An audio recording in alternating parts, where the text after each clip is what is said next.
I never saw it coming. I couldn't read the signs.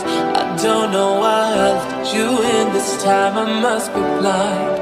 I guess I couldn't trust you, 'cause all you did was lie. Oh no, I have to keep you off my mind 'cause of you.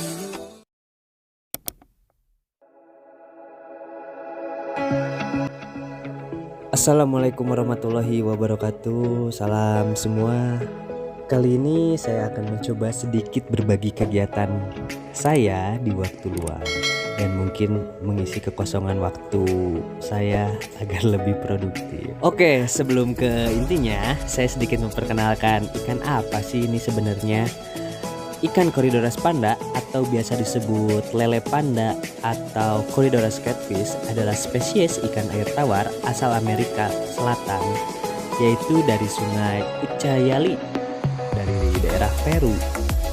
Di habitat aslinya, ikan ini hidup di dasar sungai yang memiliki karakteristik pasir halus dan berlumpur, dan hidup berkawanan, bergerombol, ataupun berkoloni. Ikan ini memerlukan parameter air yang cenderung soft, yaitu pH di kisaran 6-7. Nah, jadi buat teman-teman yang ingin mencoba budidaya ikan Corydoras ini, tahapan pertama itu harus dicek dulu nih parameter airnya, agar ikan ini bisa berkembang biak dengan baik ya guys.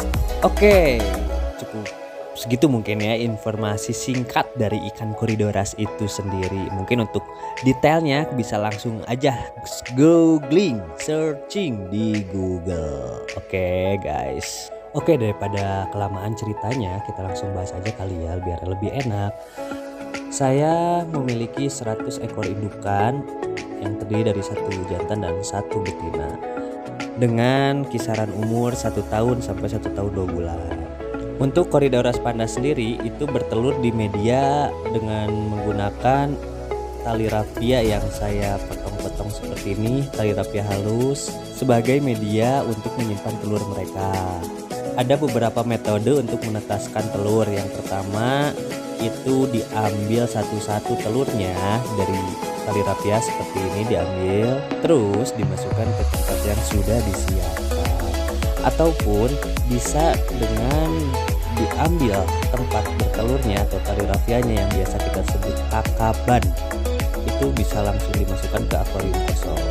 Nah, ini proses untuk pengambilan telur yang dengan metode pengambilan telur. Kita tahapan pertama sudah siapkan, terus dimasukin metalin dulu agar tidak jamuran. Lalu kita ambil satu persatu dan kita pilih telur mana yang layak untuk ditetaskan dan tidak. Karena ada beberapa tipe telur yang bisa ditetaskan dan tidak. Contohnya yang warnanya cenderung gelap itu terbuahi dengan baik, sehingga untuk tingkat penetasannya itu bisa lebih baik.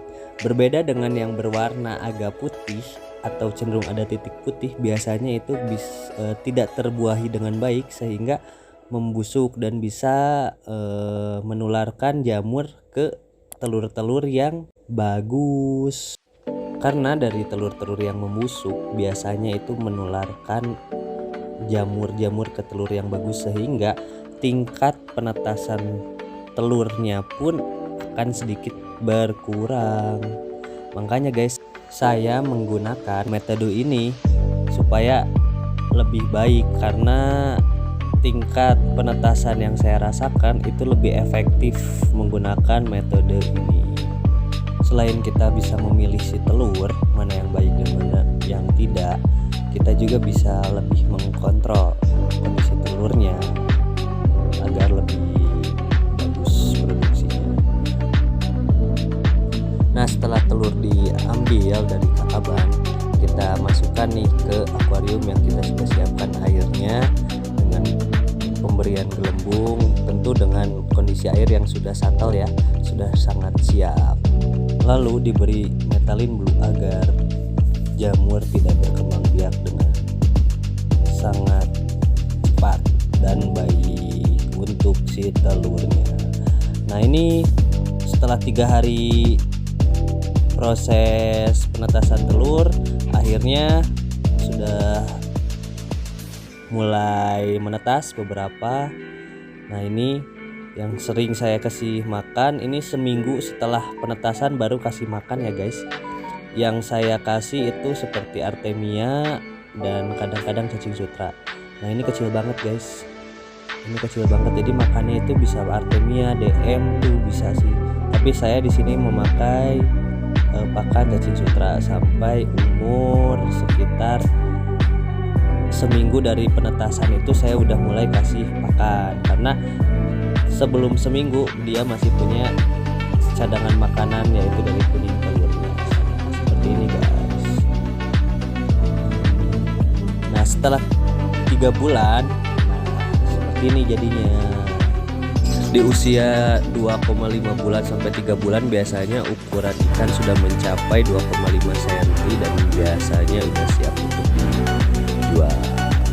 Oke, mungkin cukup sekian penjelasan singkat mengenai bagaimana saya beternak koridor Aspanda. Mohon maaf kekurangannya dan jangan lupa agar saya semakin semangat, jangan lupa like, komen, dan subscribe supaya konten ini tetap berkembang. Oke, terima kasih. Assalamualaikum warahmatullahi wabarakatuh.